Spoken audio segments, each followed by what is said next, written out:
What I'm trying to say is confidence is infectious. Confidence is infectious. And one important thing about the field of battle.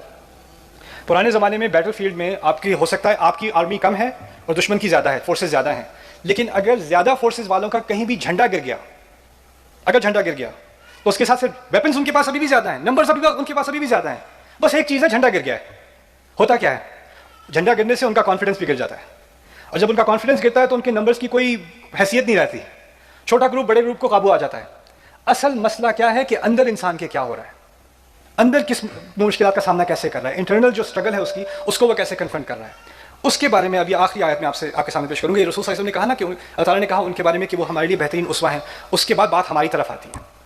من المؤمنین رجال صدقوا ما عاهدوا اللہ علیہ. اہل ایمان میں سے ایسے پکے مرد بھی ہیں، اور رجال کا مطلب جو جس کی فوٹنگ پکی ہوتی ہے، ایسے بھی ہیں جنہوں نے جو وعدہ اللہ تعالیٰ سے کیا تھا اس پر وہ پورے سچے اترے. فمنہم من قضى نحبہ. اور ایکچولی آج کا جو میرا سیشن آپ کے ساتھ ہے وہ اس فریز پر ہے، اصل میں آپ باقی بات صرف اسی پر ہوگی. فمنہم من قضى نحبہ. ان میں سے ایسے بھی ہیں جنہوں نے اپنی نحب، ابھی میں ترجمہ نہیں کروں گا، ابھی نحب پوری طرح ادا کر دی، نحب کا حق عطا کر دیا. نحب کیا چیز ہے؟ نحب عربی میں کہتے ہیں لمبے سفر کو، جو تھکانے والا سفر ہونا اس کو نحب کہا جاتا ہے. ایسی تکلیف جو انسان کو چلانے پر مجبور کر دے، رونے پر مجبور کر دے اور وہ روتا رہے، دھاڑے مارتا رہے، اس کو بھی نحب کہتے ہیں عربی میں. اور جو منت مانگی جاتی ہے نا اس کو بھی نحب کہا جاتا ہے. نظر عربی میں کہتے ہیں نظر، وما نظرتم من نظر قرآن میں ہے، اس کے لیے ایک اور لفظ عربی زبان میں نحب کا ہے. آپ نے جو وعدہ کیا ہے، جو منت مانگی ہے، جو کمٹمنٹ کی ہے نا اللہ تعالیٰ سے، اس کو بھی نحب کہا جاتا ہے. لیکن ان چیزوں کا تعلق آپس میں کیا ہے؟ اہل ایمان نے اللہ تعالیٰ سے کوئی چھوٹی موٹی کمٹمنٹ نہیں کی تھی، ایسی کمٹمنٹ کی تھی کہ کرنے کے بعد رونا بھی آئے گا، تکلیف بھی ہوگی اور بہت لمبا سفر ہوگا، اور یہ سفر موت تک چلتا رہے گا. اور جن لوگوں پر موت اب تک آ چکی، جو صحابہ مکے میں مارے جا چکے، ہجرت سے پہلے مارے جا چکے، جو بدر میں مارے جا چکے، جو یعنی جتنا جیے اللہ تعالیٰ کے لیے جیے، جتنا جیے اس مشن پر کمٹ ہو کے جیے، انہوں نے تو اپنی نحب کا حق ادا کر دیا. وَمِنْهُمْ مَن يَنْتَظِرُ. اور ان میں سے اور کچھ ایسے بھی ہیں جو بھی انتظار میں ہیں. اب میں اس بات کی طرف آتا ہوں، میں نے آیات کا اختیار کیوں کیا تھا آپ کے لیے، اور میں کہتا ہوں اپنے لیے بھی.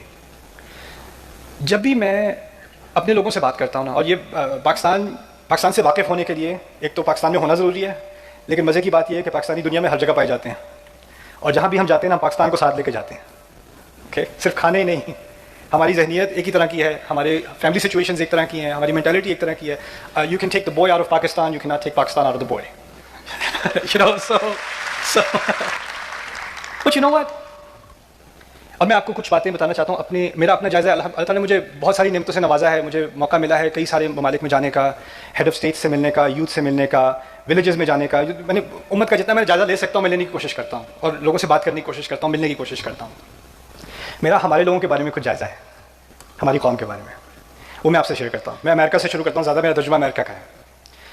امریکہ میں جو اسلام ہے نا، جو اسلامک آرگنائزیشنس ہیں، جو مسلم اسٹوڈنٹ ایسوسیشنس ہیں امریکن یونیورسٹیز میں، جو دعویٰ آرگنائزیشنس ہیں، اسلامک ایجوکیشن آرگنائزیشنس ہیں، جو اسلامک اسکالرز ہیں، اور جو آپ نے دیکھا ہوگا کچھ امریکنس ہیں جو کنورٹ ہو کر اسلام کے اسکالرز بھی بنے ہیں، اس کے بارے میں بات بھی کرتے ہیں. آپ یقین مانیں ان تمام کی بیک بون پاکستانی مسلمان ہیں، اس تمام کی اکثریت مسلم اسٹوڈنٹس ایسوسیشنز جو امریکہ میں قائم ہوئی ہیں پاکستانیوں نے قائم کی ہیں. جو کنٹریبیوشنز مساجد بنانے میں، ہزاروں مساجد بنی امریکہ میں، جو کنٹریبیوشنز پاکستانیوں نے کسی اور نے نہیں کی. مجھے کسی اور نے ایک دفعہ بتایا تھا، میں ایک اور ملک میں تھا، اس نے پاکستانیوں کے بارے میں کیا کہا تھا؟ اسلام تم لوگوں کے خون میں سے گزرتا ہے، جس طرح تمہارے خون میں ایسی کسی اور کے خون میں نہیں ہے. ہم اپنے ساتھ صرف اپنی چکن بریانی اور کڑھائی لے کے نہیں جاتے، ہم دین کی فکر بھی ساتھ لے کے جاتے ہیں. ہمیں دین سے ایک لگاؤ ہے، امت سے ایک محبت ہے، ایک خاص، یہ کلچرلی ہمارے اندر ایک چیز ہے، ایک فائر ہے ہمارے اندر. اور یہ میں نے فائر دنیا جہاں میں دیکھی ہے. جہاں گیا میں، میکسیکو جانے کا اتفاق ہوا تھا. Mexico City is one of the most populated cities on earth. میں وہاں جب گیا تو میں پہلے دو چیزیں سرچ کرتا ہوں جانے کے، ایک حلال ریسٹورانٹ اور ایک مسجد.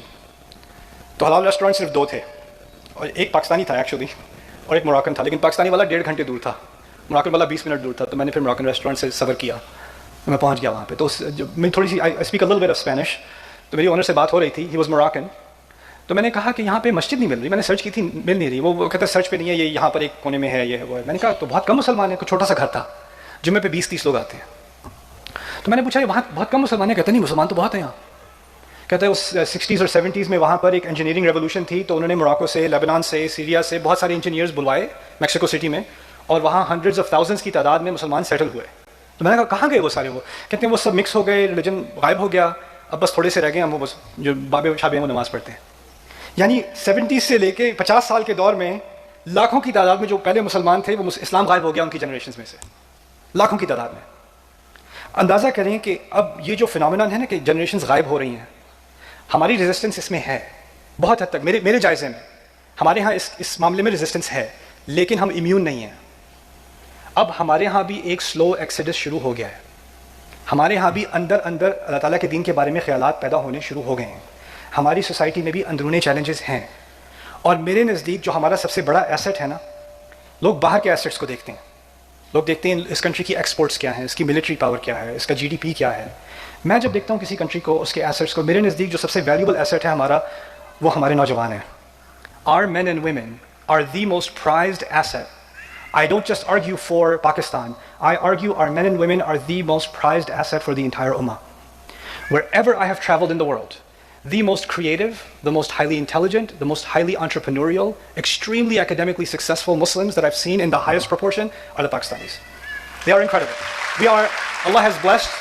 اور جب میں جاتا ہوں اور میں لوگوں سے امپریس ہوتا ہوں تو مجھے ایک بات کا خیال آتا ہے، اگر یہ ٹیلنٹ پول جو باہر ہے وہ اتنا زبردست ہے، وہ تو ایک چھوٹی سی پرسنٹیج ہے اس ٹیلنٹ پول کی جو یہاں زمین میں بیٹھا ہے.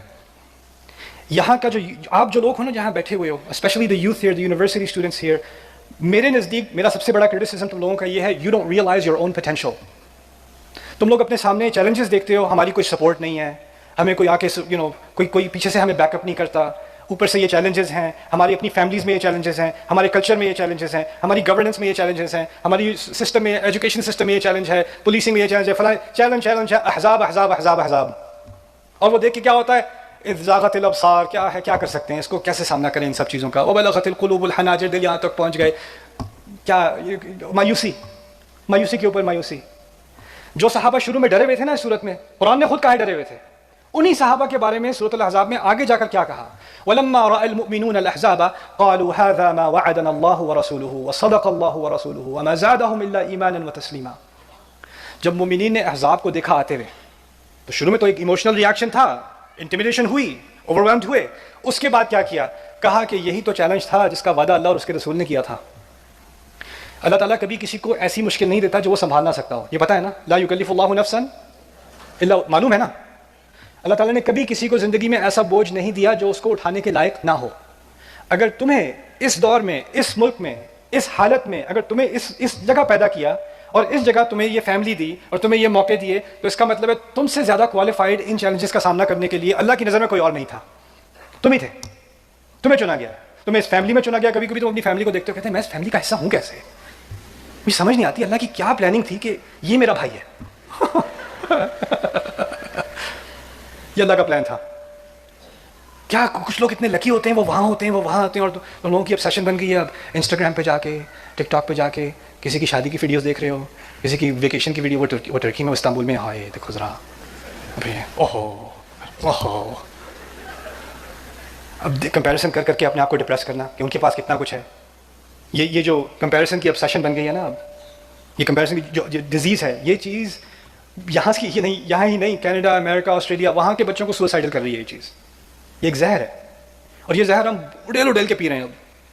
اب کمپیریزن میں ہم پڑ گئے ہیں، اور یہ اب ہمارے سامنے جو بڑا گول تھا نا، جو وعدہ اللہ اور اس کے رسول سے کیا تھا، اس کو ہم بھولنا شروع ہو گئے ہیں. دیکھیں، میں آپ کو کوئی فائری تقریر دے کے آپ بڑی سی تکبیر بعد میں کریں، تالیاں بجائیں، بات ختم، چلو جی بڑا مزہ آیا. لیکن میں آپ سے ایک سیریس بات کرنا چاہ رہا ہوں. میں کہہ رہا ہوں کہ ہماری نیشن کا جو سب سے بڑا ایسٹ ہے نا، جو اللہ تعالیٰ نے ہمیں ایک وسعت دی ہے، جو ایک کمال دیا ہے، وہ ہماری مینٹیلٹی میں ہے، ہماری انٹلیکچوئل کیپیسٹی میں ہے، ہماری کریٹیوٹی میں ہے. اور اب ہماری ذمہ داری بنتی ہے، تم لوگوں کی جو ینگ جنریشن ہے، تمہاری ذمہ داری بنتی ہے کہ جو چیزیں تم اپنی سوسائٹی میں دیکھ رہے ہو نا کہ مسئلہ ہے، ہزار مسئلے ہیں، تم ہزار مسئلے سالو نہیں کر سکتے، تم 100 مسئلے بھی سالو نہیں کر سکتے، تم 10 مسئلے بھی سالو نہیں کر سکتے، لیکن ایک مسئلہ لو اور اس کو پکڑ لو، اور یہ بھی مان لو کہ اس کو تم سالو نہ بھی کر سکو، لیکن اس کے سولوشن کی طرف تم جاؤ گے. تم نے فوکس کر کے کام کرنا ہے کسی ایک چیز پر. میں یہ ڈیفائن نہیں کر رہا تمہارے لیے کہ کس چیز پہ تمہیں کام کرنا ہے. اللہ تعالیٰ نے نحب کا لفظ استعمال کیا تھا، میں نے کہا تھا نا، لمبا تکلیف دینے والا سفر. اور جگہ کہا ہے لو کان عرضا قریبا او سفرا قاصدا. اگر کوئی چھوٹا سفر ہوتا کہ سامنے سے ڈیسٹینیشن نظر آ رہی ہے تو چلے جاتے، پھر تو آسان تھا. لیکن تکلیف دینے والا سفر یہ ہے کہ تم قدم چلتے جاؤ، آگے سے مسئلہ حل ہی نہیں ہو رہا. تو جب حل نہیں ہوتا نا آگے سے تو انسان سمجھتا ہے کہ جو کچھ اچھا میں کر بھی رہا ہوں اس کی تو کوئی حیثیت ہی نہیں ہے، اس سے تو مسئلہ حل ہی نہیں ہو رہا. ہم نے یہاں پر ایک کلینک بنایا، وہاں 1000 اور مریض ہیں. ہم نے یہاں ایک سیلاب کی مدد کی، وہاں ایک اور فلڈ آ گیا. ہم نے یہاں یہ مسئلہ حل کیا، وہاں 10 مسئلے اور کھڑے ہو گئے. تو آپ اور مسئلوں کو دیکھ کے کیا کرتے ہو کہ جو چھوٹا اچھا کام ہو بھی رہا ہے نا اس کی آپ کو کوئی قدر نہیں رہتی کہ اس میں کیا ہے. قرآن کی جو ذہنیت ہے نا وہ میں آپ کو انکریج کرنا چاہ رہا ہوں کہ آپ قرآن سے بالکل اٹیچ ہو جاؤ، تاکہ یہ جو سکھ تھاٹ پروسیس ہے نا، جو یہ مرض والا تھاٹ پروسیس، یہ آپ کے دل سے نکل جائے. وَمَا تَسْقُطُ مِنْ وَرَقَةٍ، ایک ایمان والا اگر ایک پتے کی طرف جھاڑیوں میں سے گزر رہا ہو اور اس کے چلنے سے ایک پتا بھی گر جائے، وہ بھی اللہ نے لکھ لیا ہے، وہ بھی اللہ نے لکھ لیا ہے. جو چیز اللہ لکھ رہا ہوتا ہے نا، جو لکھوا رہا ہوتا ہے، اس کی ہمیشہ قدر ہوتی ہے. آپ کو قدر نظر آئے نہ آئے، ہمیں اپنا ویلیو سسٹم چینج کرنا ہوگا. ہمیں اپنے ویلیو سسٹم کو قرآن کی بنیاد والا ویلیو سسٹم بنانا ہوگا. اس کا مطلب یہ ہے کہ آپ کو کس چیز کی ویلیو ہے. ہماری فیملیز میں انفارچونیٹلی سکھایا جا رہا ہے جب تم ڈاکٹر بنو گے تم کامیاب ہو گئے، جب تمہارے پاس اتنے لیول کی گورنمنٹ جاب ہوگی یا اتنے لیول کی سیلری ہوگی یا یہ والی گاڑی ہوگی یا یہاں پر اس نیبرہڈ میں تمہارا گھر ہوگا، یا ہم نے میٹرکس بنائے ہوئے ہیں نا، یہ مائلسٹون، جب اس تک پہنچو گے اب یہ کامیاب ہو گیا. جس کو اس کالج میں جس میں سب کو داخلہ ملا تھا اس کو داخلہ نہیں ملا، وہ ناکام ہو گیا. اس کی طرف اس سے لوگ آنکھیں ہٹا کے اب منہ کہاں دکھائیں ہم، ان کو تو داخلہ بھی نہیں ملا، ان کو تو دوسرے کالج میں داخلہ ملا ہے جہاں باقی سارے وہ والے لوگ ہوتے ہیں. ہم نے کیا کیا ہے، ہم نے ویلیو کو ایسوسیٹ کیا ہے مٹیریل چیزوں کے ساتھ. اور میں مٹیریل چیزوں کا انکار نہیں کرتا، لیکن مٹیریل چیزیں ہمارا گول نہیں ہے، ہمارا ریسورس ہے. ان ریسورس کو استعمال کر کے آپ نے اصلی گول کی طرف کام کرنا ہے. آپ نے ایک پرابلم آئیڈینٹیفائی کرنا ہے اور اس پرابلم کے حل کے لیے آپ نے اپنی زندگی گزار دینی ہے. آپ میں سے ہر ایک میں سے ایک.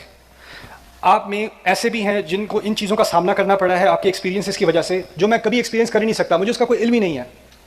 اس میں جو چاہوں میں کچھ کنٹریبیوشن نہیں کر سکتا، اس میں یونیکلی آپ ہی کر سکتے ہیں. آپ میں سے کچھ اور ہیں جس کو کوئی ایسی بات سمجھ آئی ہے، کوئی ایسا سولوشن سمجھ میں آیا ہے، کوئی ایسی کریٹیوٹی آپ کو سمجھ میں آئی ہے کہ ایک دفعہ وہ چیز سمجھ میں آ جائے نا تو اس کے بعد آپ دنیا بدل سکتے ہو.